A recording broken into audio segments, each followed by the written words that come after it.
मावड़ी रुपया काटा हाँ ऐसे बनियो। अच्छा बन गए पापा? पापा इसलिए तो आज इनका हार्डवर्क, इनका सेक्रीफाइस, ये सारी चीजें इन्होंने की तभी आज ये एसडीएम बने हैं, वरना ये सफलता इनको नहीं मिलती। बाड़ा में काम करनो, भैंस दूणी, भैंसरा पोटा नेकना, मम्मी रे पानी लावनो करतो पोटा पानी मैं खेत में जाती रहती जन मटकियां भर दे तो 8 ही पड़तो जन भैंस दूध काट ले तो बाटो कर लाती नो बांडो लातो नेवी पछ लाता टांको पछ ये बोलते जैसे मैं तो ठीक है बाद में, लेकिन बोलते कि 2 बेटियां हुई तो ये बहुत लकी है आपके लिए। टाइम तो नहीं मिल पाता था, बट उस दौरान मैं भी खुद को कहीं ना कहीं बिजी कर लेती थी कि ठीक है मैं अकेली हूँ, ये भी सेलिंग पे जाते हैं। नौकरी अच्छी रही, गांव में रहते थोड़ा सा सोचना पड़ता है। थोड़ा सा सोचना पड़ता जी। इन पढ़ाई इन ठानी पड़ी भाई मारे घरा दुख पावे खूब पावे। मतलब एसडीएम की कुर्सी बैठेगी, कोई फरियादी आएगा अपनी फरियाद लेकर आएगा, तो आपके जेल में रहेगा कि मम्मी खेत में जाती थी तो मैं भी भैंसों के गोबर डालता था या बाड़े में पूछ निकाला था, वो जेल में आएगी आपके? सही बताऊं तो मुझे इस बात का डर लगता है सर। प्रशासन की सेवा की बात कर लेते हैं। जिस प्रकार से वो सिलेक्शन होते हैं उस समय उनका बिहेव अलग होता है, जब 2-3 साल की सर्विस हो जाती है तो कहीं ना कहीं वो बदल जाते हैं। सिविल सर्विसेज में एंटर होने के बाद में ब्यूरोक्रेट्स बदल जाते हैं। तो एज ए एसडीएम क्या आपकी प्राथमिकता, जिस बैकग्राउंड चाहते हैं, किस प्रकार से आप प्रशासनिक कार्य को सुदृढ़ बना के रखेंगे, क्या आपका एम रहेगा इस पर? आरएस के लिए कोई रेगुलर कोर्स नहीं किया साहब। 2024 जो आरएस की तैयारी की, कहीं कोचिंग ली है, किस प्रकार से आपने स्टडी की और कितने घंटे दिए इसमें? अंग्रेजी से बच्चे डरते हैं, बिल्कुल अंग्रेजी से डरने की जरूरत नहीं है। मैं वाइफ का सपोर्ट तो कितना रहा होगा सर। बोलते हैं ना, जहाज में चले जाते थे तो ऐसा होता था कि आप 1-2 महीने तक घर नहीं आ रहे हो। नमस्कार, आज हमारी टीम पहुंची है मेड़ता विधानसभा के कह सकते हैं आखिरी गांव फाल्की में। फाल्की का लाल पहला गांव का आरएस बनने का गौरव प्राप्त हुआ है और आज ये आपके साथ स्टोरी शेयर कर रहे हैं जो डाउन टू अर्थ है, किस प्रकार से संघर्ष करके पढ़ाई की है और इस बार आरएस 2024 में 49वीं रैंक लाकर इस क्षेत्र का नाम गौरवान्वित किया है। आज हम पूरी स्टोरी जानेंगे, किस प्रकार से स्ट्रगल किया है और नेवी की नौकरी के साथ साथ पढ़ाई करके इस मुकाम को हासिल किया है। आज हमारे साथ है रामोतार जी मुंडेल, जिनके माताजी भी साथ में हैं, इनकी प्यारी प्यारी 2 गुड़िया साथ में हैं, इनकी धर्मपत्नी जी साथ में हैं। पूरी कहानी शेयर करेंगे, वीडियो पूरा देखिएगा। हम ये स्टोरी इसलिए आपके साथ लेकर आ रहे हैं कि कोई लोग उलाना देते हैं कि भाई हम तो इस परिवार से आते हैं, हमारे पास संसाधन नहीं है। ये परिवार रामोतार जी गवर्नमेंट स्कूल से 10वीं 12वीं तक पढ़े हैं और ऐसे भी दिन इन्होंने देखे हैं, कच्चे घर में रहते थे। इनकी दादी जी भी बता रहे थे कि किस प्रकार से बारिश में मकान टपकता था। माता जी भी खूब सारी बातें कही, ये ऑफ द कैमरा भी कैमरे के सामने कहेंगे। रामोतार जी जो अभी घर में इनके कुछ समय तक होद नहीं बनाता तो पानी भी नाडी से साथ लेकर आते। खूब सारी ऐसी संघर्ष की जो है इनकी किस्से बताएंगे ताकि आप मोटिवेट हो। वीडियो को देखिएगा और उन पेरेंट्स और बच्चों तक शेयर करिएगा जो अपने सपने बुनते हैं कि मुझे भी उच्च स्तर पर जाना है। तो आपके हौसले बुलंद होंगे, तो कहते हैं कि उड़ान पंखों से नहीं हौसलों से उड़ी जाती है। तो आपके इरादे मजबूत होंगे तो आप भी एक बार मुकाम को जरूर पहुंचेंगे। हमारे साथ है रामोतार जी। सबसे पहले आपको बधाई हो कि आपने गांव का पहला आरएस बनने का गौरव प्राप्त किया। बहुत बहुत धन्यवाद साहब। राम राम साहब। रामोतार जी, थोड़ा सा आपका बैकग्राउंड परिचय दीजिए। पिताजी क्या करते हैं, किस परिवार से आते हैं? साहब मैं किसान परिवार से बिलोंग करता हूँ। वैसे तो मेरे पापा जी टीचर हैं, बट टीचर के अलावा मुझे लगता है कि हमारे परिवार की एक किसान परिवार की पहचान है। और मैंने 12th तक की पढ़ाई यहीं से की सर, लोकल। 10वीं के अलावा मैंने सारी अपनी पढ़ाई गवर्नमेंट स्कूल से ही की है। मैंने नेवी ज्वाइन की जनवरी 2009 में। उसके बाद में मैं इंडियन नेवी में 15 साल सर्विस की सर, जनवरी 24 में रिटायर्ड हुआ। उसके बाद मैंने आरएस की तैयारी की साहब और 2023 आरएस वैकेंसी में मेरी 489 रैंक थी, जिसमें मुझे एक्स रिचमेंट कोटे से आरटीएस एलोकेट हो रहा था सर। और इस बार मैंने अपनी रैंक को एलिवेट करके 49th रैंक अचीव किया है सर। और इस बार मुझे मोस्ट प्रोबेबली सब एसटीएम रैंक एक्स रिचमेंट कोटे से। एक्स रिचमेंट में क्या रैंक रही है? एक्स रिचमेंट में मेरी 2nd रैंक है सर। अच्छा रामोतार जी, मैं थोड़ा सा बेग जाना चाहूंगा कि जिस प्रकार से आप इस गांव में रहकर जो अपनी स्कूलिंग अब बात करते हैं, 8th तक की आपके गांव में 8th तक की स्कूल थी। हाँ, तो इस गांव में हाँ मैंने 8th तक की स्कूलिंग यहीं पे मेरे गांव से ही की है सर। यहाँ पे तब तक 8वीं तक की स्कूल थी। उसके बाद में मैं अपनी 9वीं की पढ़ाई के लिए पास में ही कुड़े हैं गांव में सब, वहां से मैंने 9वीं की पढ़ाई की। फिर मैंने 10th एक 10th के एग्जाम के लिए मैं बिलाड़ा गया था, वही एकमात्र साल था जब मैंने प्राइवेट स्कूल से पढ़ाई की। फिर मैं 11th-12th वापस गवर्नमेंट स्कूल जैतान से साइंस से पढ़ाई की थी। अच्छा, मैं जानना चाहूंगा 12th में क्या परसेंटेज रहे आप? मेरे 12th में 68.7 है साहब, 68% है। आप बता रहे केमिस्ट्री में तो हाँ, मेरे केमिस्ट्री में एक नंबर अगर कम आता तो मैं 12th फेल हो जाता तो साहब। ये सही तरीके से साबित हो रहा है कि 10th और 12th के परसेंटेज कोई मायने नहीं रखते आपकी जब इस कंपटीशन की तैयारी हो तो। हाँ, परसेंटेज मायने नहीं रखते हैं इस मायने में कि आपके फंडामेंटल स्ट्रांग होने चाहिए, आपकी नींव मजबूत होनी चाहिए। बाकी परसेंटेज हो सकता है ऊपर भी आ जाएंगे, नीचे भी आ जाएंगे। अगर बहुत ऊपर आए हैं तो खुश होने की जरूरत नहीं है, और अगर कम आए हैं तो उसके लिए बहुत ज्यादा निराश नहीं होना चाहिए कि अभी हमारा कुछ नहीं हो सकता है। बिल्कुल, तो ये उन पेरेंट्स और बच्चों के लिए भी एक सीख है कि अगर आपके 90 प्लस परसेंटेज बन गए और आप खुश हो रहे हो कि मैं अब कुछ कर लूंगा, तो ये जरूरी नहीं है कि 60% वाला बच्चा भी अचीव कर सकता है, जिसका उदाहरण रामोतार जी अपने सामने है, जिन्होंने 68 और बता रहे हैं केमिस्ट्री में एक नंबर कम आ जाता तो वो फेल भी हो जाते, लेकिन उन विफलताओं को पीछे छोड़ते हुए किस प्रकार से मुकाम हासिल किया है। अब जानना चाहेंगे कि परिवार की आर्थिक स्थिति की बात करें, किसान परिवार हैं, काम तो हमेशा करते हैं, तो आपने जिसमें पढ़ाई के साथ साथ परिवार का किस प्रकार से हाथ बढ़ाया जब पढ़ाई यहाँ गांव में कर रहे थे? जी, ऐसी बात है कि आपको पता है कि किसान परिवार की इनकम बोलते हैं ना उतनी होती है कि मतलब लायोटाई हो रहे हो साहब, हमेशा लायोटाई हो रहे हुए। तो फिर बाद में और हमारे पापा जी साहब 2002 में ने पैरा टीचर बनिया, और बोल दो हमारे पापा जी हाईली क्वालिफाइड है, बीए भी जमाना में इंग्लिश लिटरेचर हूँ बीए है, बट बी टाइम वे अपनी लाइन है तो ट्रैक थोड़ा घणो अलग रहेगो, बीपीएड कर ली, फिजिकल एजुकेशन में चले गए बीएड करने की जगह। तो फिर वो लंबे टाइम पे बेरोजगार रहे, फिर पैरा टीचर रहे 2000 से लेके 2008 तक बाड़मेर में थे। और पैरा टीचर को आपको पता है सर उस टाइम पे 1200 रुपए का पेमेंट मिलता था, वो 1200 रुपए वाले टीचर थे। उस टाइम पे सर मेरी मम्मी ने मेरा पूरा परिवार संभाला, मम्मी ने किसानी से अपना घर चलाया, उसके अलावा मेरी पढ़ाई की, बाकी जो भी सामाजिक खर्चे होते हैं कि ऐसा कहीं मायरो आ जावे, कहीं पेरा नहीं आ जावे, ये सब चलता रहता। और फिर बीच में सर मैं मम्मी ने हमेशा अटे पड़तो जब मैं मम्मी ने सपोर्ट करतो, लाइक मम्मी खेता गेड़ा रहता तो मैं बाड़ा में काम करनो, भैंस दूणी, भैंसरा पोटा नेकना, मम्मी रे पानी लावनो, खेतरे में काम करावनो, फिर अलावा पढ़नो। तो सर आर्थिक स्ट्रगल तो चलता रहे sir, part and parcel of life है। और फिर बाद में टाइम चेंज हुए सब चीजें बढ़िया हो जाओ सर। अच्छा, अब मैं जानना चाहूंगा नेवी में जब तैयारी करी आप तो पहले अटेम्प्ट हो गया 2-3 प्रयास करना? नहीं साहब, नेवी मारो पहलो अटेम्प्ट हो। मैं 2008 में जून में मारो रिजल्ट आयो, फिर बाद में अक्टूबर महीने में नेवी मैंने फर्स्ट अटेम्प्ट मैंने पास रेगो साहब, और जनवरी 2009 में मैं नेवी ज्वाइन कर ली सर। अच्छा, नेवी की नौकरी, क्योंकि आजकल नौकरी लगने के बाद आदमी आलसी हो जाता है, ठीक है अब तो अपन चल जाएंगे, फिर भी आपने पढ़ाई कंटिन्यू की, क्या एम था कि मुझे किस मुकाम तक जाना है? सर नेवी में जाने के बाद में ये मुझे क्लियर था कि मतलब मैं नेवी में आ गया हूँ, और ये मेरे लिए बहुत गौरव की बात है कि सर मैंने इंडियन नेवी में सर्विस की। नेवी एक जॉब नहीं है सर, सर्विस है। डिफेंस फोर्सेज में एक फौजी होना अपना आप में एक बहुत बड़े गौरव की बात है सर। तो मैंने नेवी में रहते हुए ये किया कि मुझे देश की सर्विस तो करनी ही है, इसके साथ साथ मुझे अपना करियर भी आगे बढ़ाना है। तो मैंने पहले नेवी में रहते हुए वहाँ पे कमीशन्ड ऑफिसर बनने के लिए तैयारी की सर। उसके बाद मैंने सीडीएस के एग्जाम दिए, फिर जो अपना असिस्टेंट कमांडेंट का सीएपीएफ एग्जाम है सर 2 बार में रिटर्न पास किया, जो कि यूपीएससी कंडक्ट करवाता है। फिर मैंने यूपीएससी के 3 मेंस लिखे हैं, यूपीएससी के 3 प्री पास किए हैं। बट उस टाइम पे नेवी में हम जहाज में सर्विस करना पड़ता है, फ्रीक्वेंट ट्रांसफर होते हैं, और लाइफ बहुत डिमांडिंग होती है सर। वहाँ पे हमारी बहुत बार रात को 1 बजे सोना होता है और सुबह 4 बजे उठ के ब्रेकफास्ट हो जाता है सर।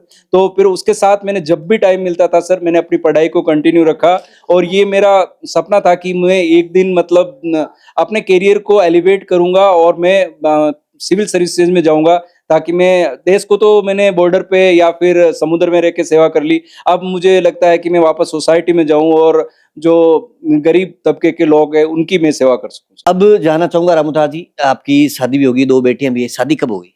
मेरी शादी साहब अभी कल मेरी मैरिज एनिवर्सरी है, 30 अप्रैल 2021 को हो गई। 5 साल हो गए साहब शादी को। 5 साल हो गए।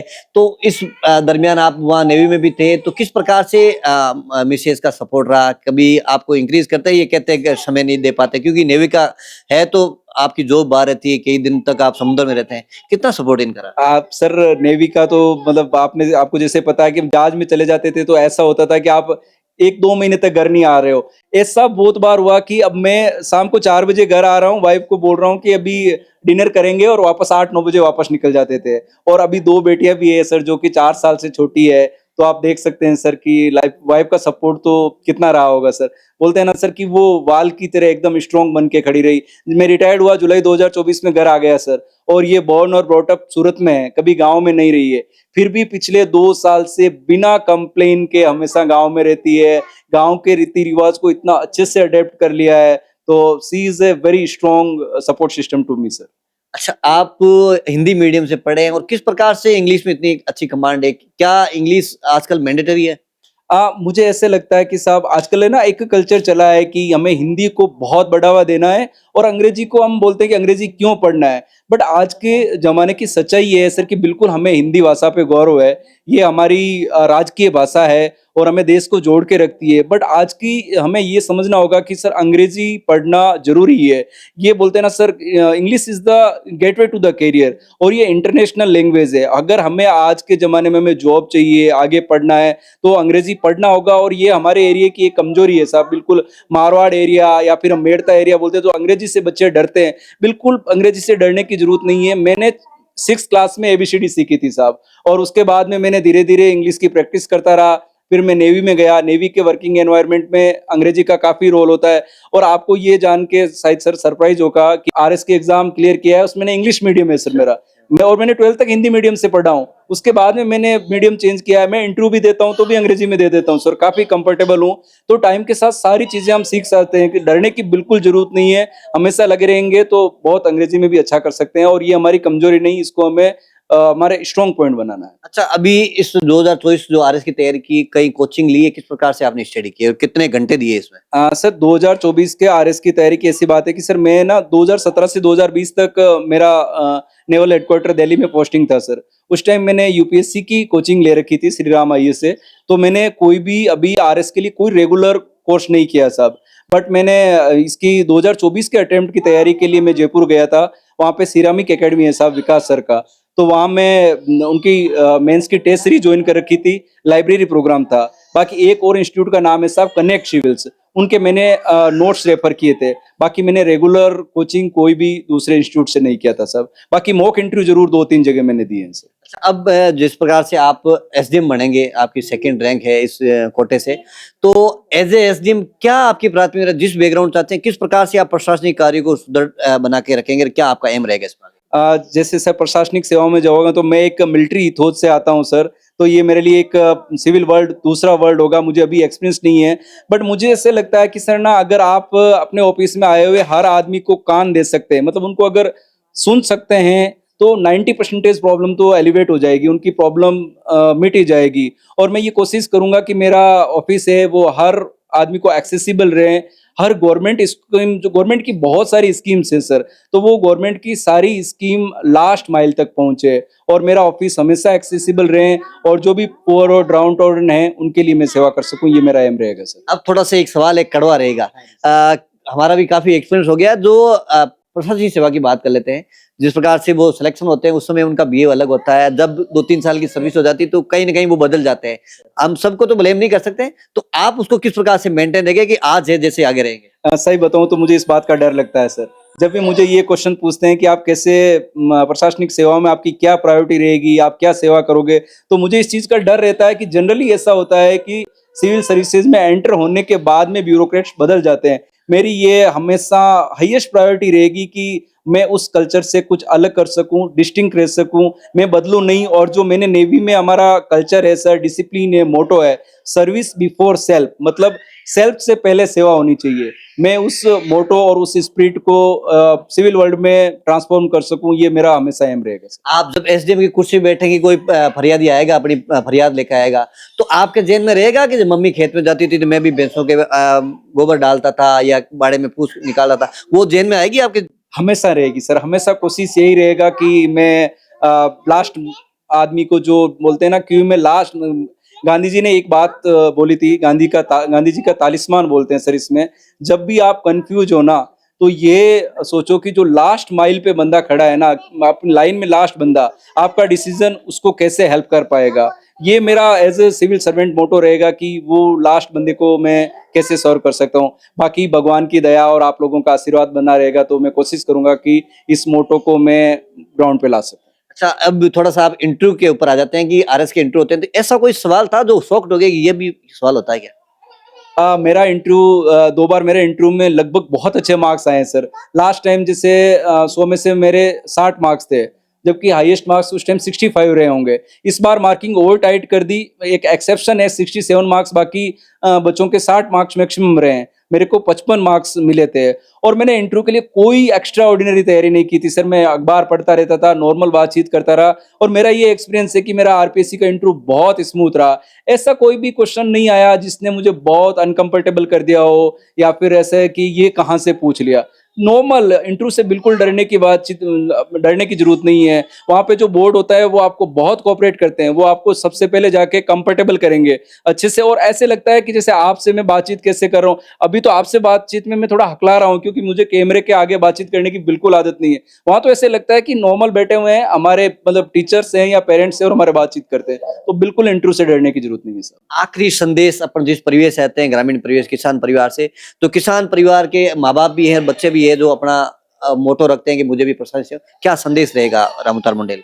सबसे पहला मेरा संदेश जो मेरे पिता तुल्य पेरेंट्स हैं उनके लिए रहेगा कि बच्चों को अच्छे से पढ़ाओ, बच्चों को पढ़ने के लिए स्पेयर करो, उनके लिए रिसोर्सेज स्पेयर करो।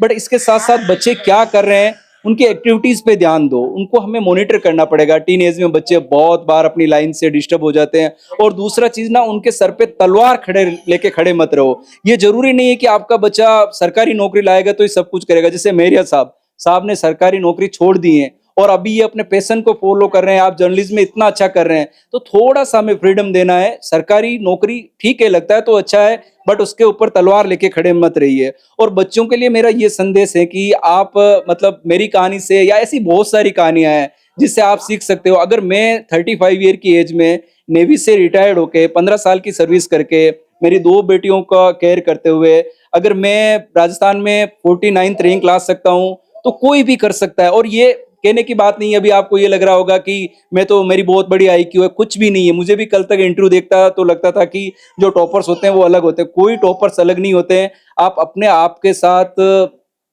न्याय कीजिए, अपने आप को धोखा मत दीजिए और हमेशा पढ़ाई के साथ कंसिस्टेंट रहिए। और बाकी जो चीजें हैं ना, जिस पढ़ाई की एज में हम पापा के पैसे ले जाके इधर उधर कर देते हैं या फिर मस्ती में लग जाते हैं, अगर हमने आज मस्ती की, डिसिप्लिन में नहीं रहेंगे तो इसकी हमें कीमत कल देनी पड़ेगी। बोलते हैं ना सब, टाइम अगर हमारा चला गया तो सब कुछ चला जाएगा और टाइम हमारे पास है तो सब कुछ है। ये गोल्डन एज होता है हमारे पढ़ाई की उम्र।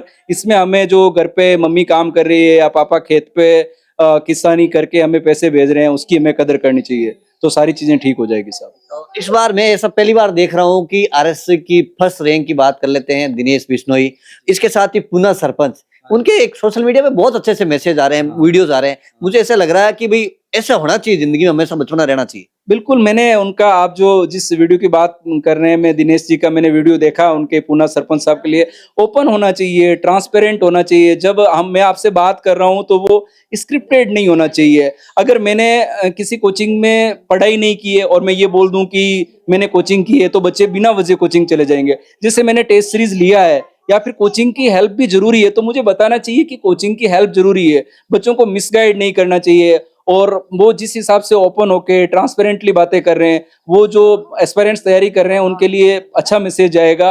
वो उसे क्या पढ़ना है क्या नहीं पढ़ना है, इस वाले एग्जाम के बहुत सारे मिथक रहते हैं, वो भी दूर हो जाएंगे। तो ये अच्छा है, ये सोशल मीडिया का अच्छा यूज है। इसके लिए मैं दिनेश जी को और पूना साहब को थैंक यू बोलना चाहूंगा सर। बिल्कुल, तो ये तो थे रामूताज मंडेल। अब इनके माताजी और इनके धर्मपत्नी से बात करेंगे। और अभी आप फ्रेम में जो देख रहे हैं, ये बिल्कुल बच्चे चेल पेल कर रहे हैं। ये इसीलिए हमने किसी प्रकार व्यवस्थित नहीं किया कि कोई स्टूडियो में बैठे हैं बिल्कुल टाई वाई लगा के इस प्रकार कंफर्टेबल है। तो किस प्रकार के बच्चे किस प्रकार से बदमाशी कर रहे हैं, उनको इस प्रकार से मैनेज करके परिवार चला के पढ़ाई कर रहे हैं, इसीलिए हमने पूरा ये फ्रेम इसलिए रखा है कि माँ को कितना मेहनत करना पड़ता है, पापा को कितना मेहनत करना पड़ता है, मम्मी को कितना मेहनत करना पड़ता है, तब जाके परिवार व्यवस्थित होके अपने बेटे और बेटी को सफल बनाते हैं। राम राम सा। राम राम सारा काय नाम आपरो? पप्पू। पप्पू। बेटो एसडी मंडी। अब हाँ, बेटो एसडीएम बने। अब मैंने आप बताओ कि पढ़ाई कितो दुख देखियो जने पढ़ाई करी है? हाँ, काशा दुख देखनो पड़ी पढ़ाई। काई काई घणो काम करनो पड़तो। हाँ। ईरे पढ़ाई वास्ते होसता। हाँ। ईरे पढ़ाई इन ठानी पड़ी भाई मारे घरा दुख पावे खुख पावे कदी महसूस कोनी हुंदी?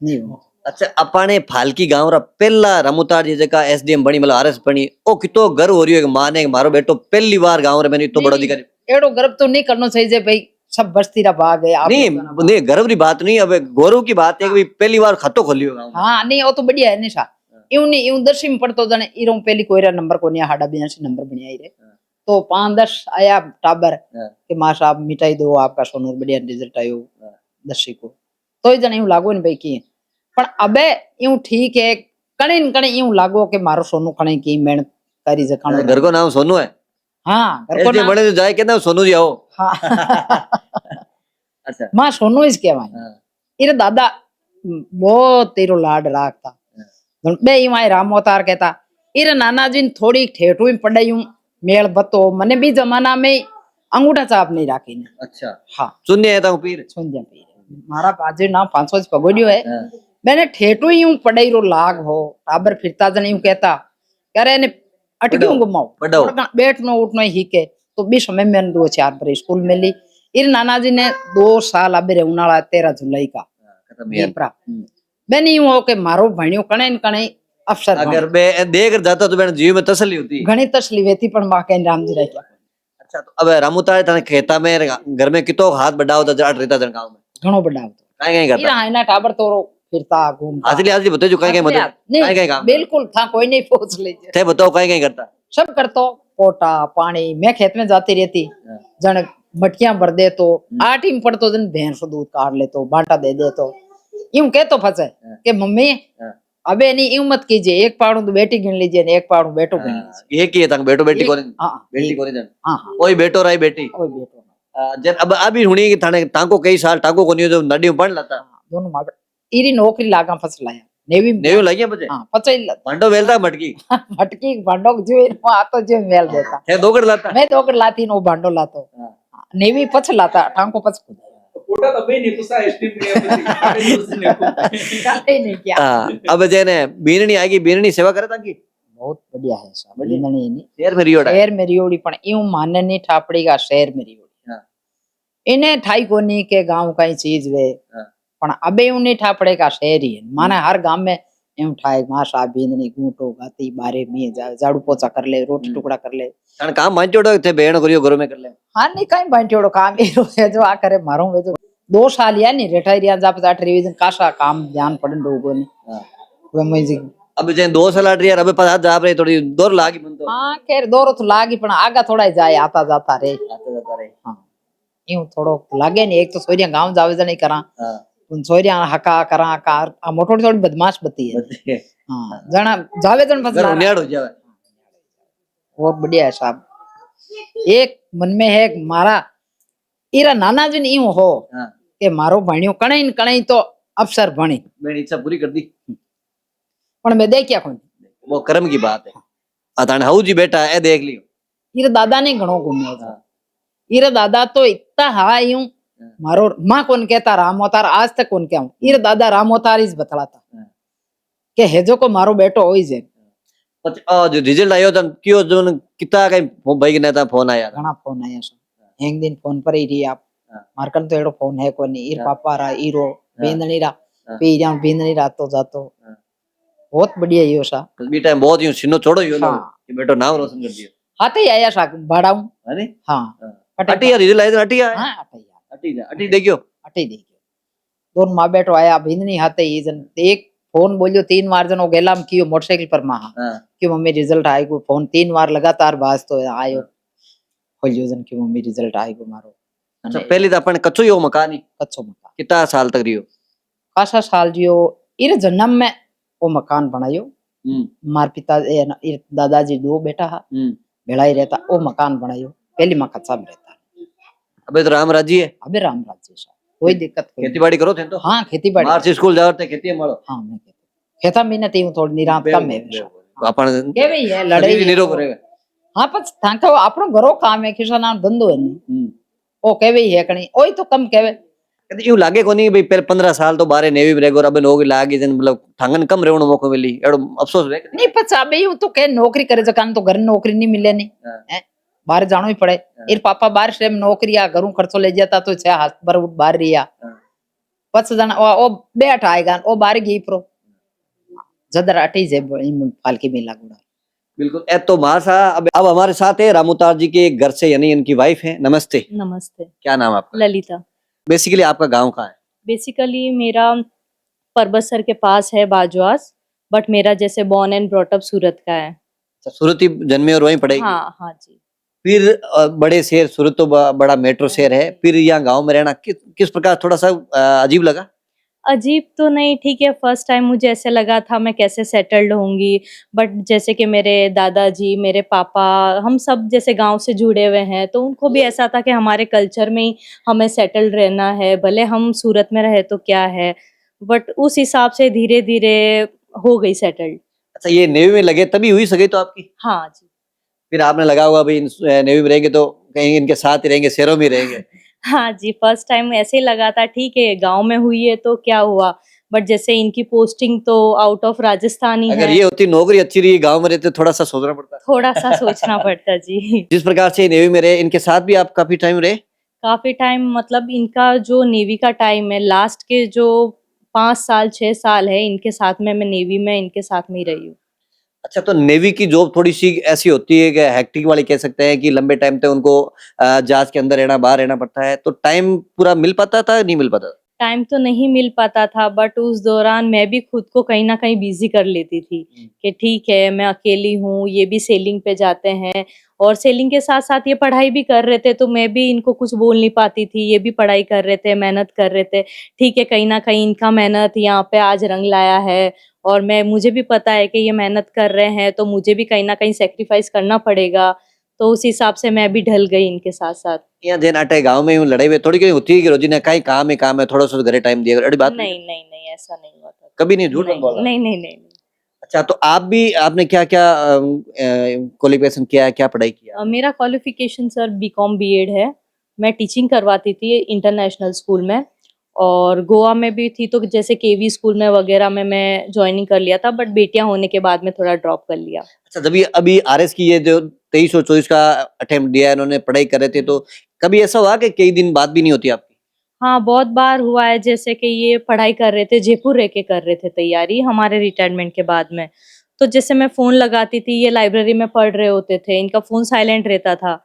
इनको जब टाइम मिलता था, चाय पीने आते थे, तो मुझे कॉल बैक कर देते थे, 2-3 मिनट बात होती थी, फिर ये वापस पढ़ने लग जाते थे, बस वो बहुत कम बात होती थी नहीं, हमारी। जिस प्रकार से इन्होंने नेवी से रिटायरमेंट 15 साल होने के बाद लिया, तो ये डिसीजन कहीं टफ नहीं था कि अपन रिटायरमेंट ले रहे हैं कि अगले की जॉब लगे नहीं लगे, ये भी था मन में? ये टफ था, एक बार मैंने भी बोला था आप रिटायरमेंट ले रहे हो, आगे एक्सटेंशन ले लो, 15 इयर्स में क्यों ले रहे हो, 25 साल बढ़ा दो। तो इन्होंने बोला कि 25 साल बढ़ा दूंगा तो मैं तैयारी नहीं कर पाऊंगा, रिटायरमेंट के बाद मैं आपको ये कॉन्फिडेंस देता हूँ कि मैं कहीं ना कहीं मैं लग जाऊंगा।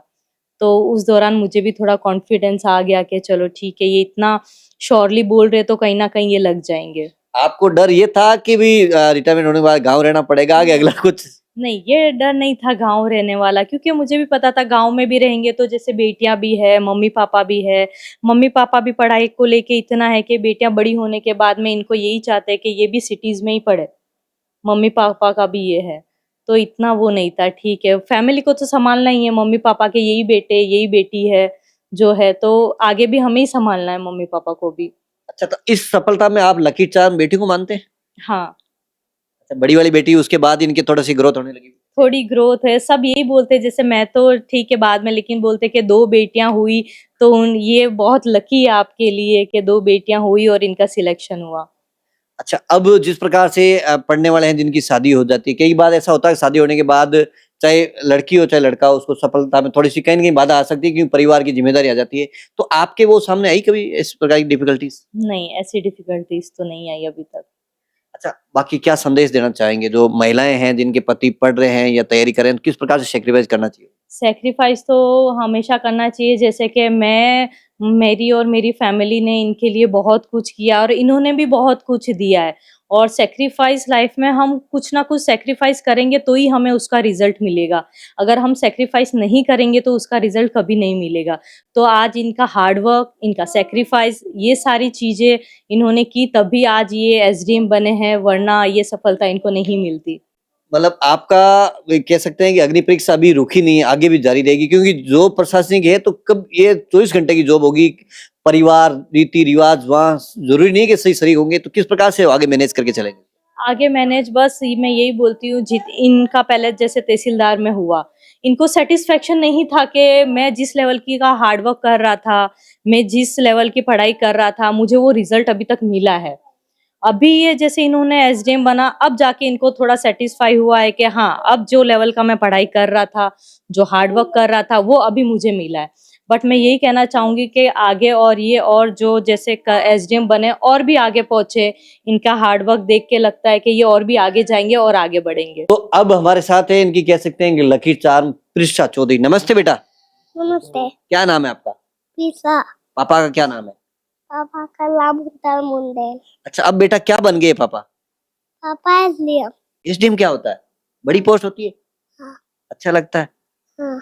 आपने बोला था कि पापा एसडीएम बन जाओ, हाँ। आपकी बात मान ली? हाँ। इन्होंने मान ली, भगवान ने भी मान ली। हाँ। कैसा लग रहा है अब आपको? अच्छा। आप बड़े होके क्या बनना चाहोगे? मैं तो आराम से सोच लो। डॉक्टर। डॉक्टर बनोगे? हाँ। अच्छा बेटा, सबसे ज्यादा प्यार तेरे को मम्मी करती है, पापा या दादी? पापा। पापा करते हैं? पापा की लाडली। मम्मी कभी कभी मारती है? नहीं। मारती है? नहीं मारती। पक्का? हाँ। अच्छा, आप स्कूल जाने लग गए नहीं गए? जाती हो। यहाँ गांव के स्कूल में? हाँ। अच्छा, पापा जिस प्रकार तैयारी की वैसे भी आप तैयारी करके डॉक्टर बनोगे? हाँ। राम राम। राम राम राम राम। काय नाम है? मारा नाम है निगारी। कितना साल की होश हैगी? और सारे बगिनों ने था। हाँ। अब कोई हंसे याद तो है वो नहीं, कोई एक दो बार 4 बार करते हो बड़ी बड़ी। ऊपर उनालो हाँ, पोतो अबे थाने नौकरी क्या में लागी है? पोतो रो होता है नौकरी लगी। क्या में? हाँ, ऐसे बनियो।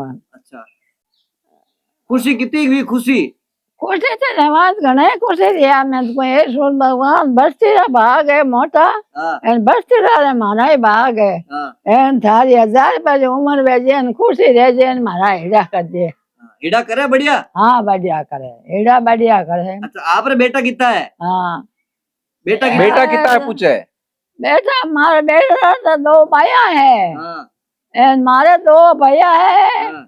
एक तो हरी नाव है, तो उठ रहे वेन ओ मारे दोनों बेटा ही नौकरी करे था का? और सारी पर नौकरी करी वो। हाँ। अब रहता रहेगो। हाँ। एन ओरे एक बेटो ने एक बेटी है। हाँ। दो था दो मैं नहीं पढ़ाया था बी टाइम। है। मैं नहीं पढ़ाया बी टाइम। पढ़ाया नहीं बी टाइम, बीच जमाना में पढ़ाया बेटा जनी बेटा नहीं नौकरी लागी बच्चे। हाँ, पता तो लगी मावड़ी रुपया खाता। मारी बेटियां जावती फिर काकड़ की बड़गान रुपया लाल मेर थी बेटा अब क्या जन देव हाँ। जना ओले बेटा इता गया बाद दऊने ता अब क्या जन देव। हाँ। तो ओ डोकरो है मोटो तो मारे जना ने नौकरी लागी। और हाँ। पोतारी भी लागी अगड़ो मोटी नौकरी। पोतारे तो लागी। हाँ। पोतारे थोड़ी लागी, मतलब बेटा ही दो ही लागी। बेटा जमर दोरो 25 पर 20 पर तो उठ दियो फौज में। हाँ। तो कोई नहीं कियो भाई वो थार बेटो कुमान है। हाँ। अबे तो ऐसे बनियो तो कहीं तकेगा मैं दे। मेली जी हो रहा था को? हाँ, जी हो रहा है। हाँ जी हो रो बाप जी हो भगवान बस तेरा भाग है मोटा कुछ राग जो। हाँ। भगवान थाने कुछ राग जो नैया भैया रह जो ए नाम से घनी रोटी दे जो थाने नौकरी ला जो टाबरा। बिल्कुल, तो रामूतार जी मुंडेल के पूरे परिवार से हमने बात करने की कोशिश की। मार साहब आज स्कूल है, उनका हम वर्जन नहीं ले पाए, लेकिन जिस प्रकार से इस परिवार का जो स्ट्रगल रहा है, प्रेरणा स्रोत है कि किस प्रकार से विकट परिस्थितियों में भी रहकर इन्होंने तैयारी नहीं छोड़ी, अपना संघर्ष जारी रखा, आज इस मुकाम पे पहुंचे हैं। हर कोई इनकी तरह कोशिश करेंगे तो अपने सपनों को जरूर साकार करेंगे। वीडियो को ज्यादा से ज्यादा पेरेंट्स और बच्चों तक शेयर करिएगा जो अपने सपने रखते हैं कि उनको भी इस प्रकार की प्रशासनिक सेवाओं में जाना है। नमस्कार।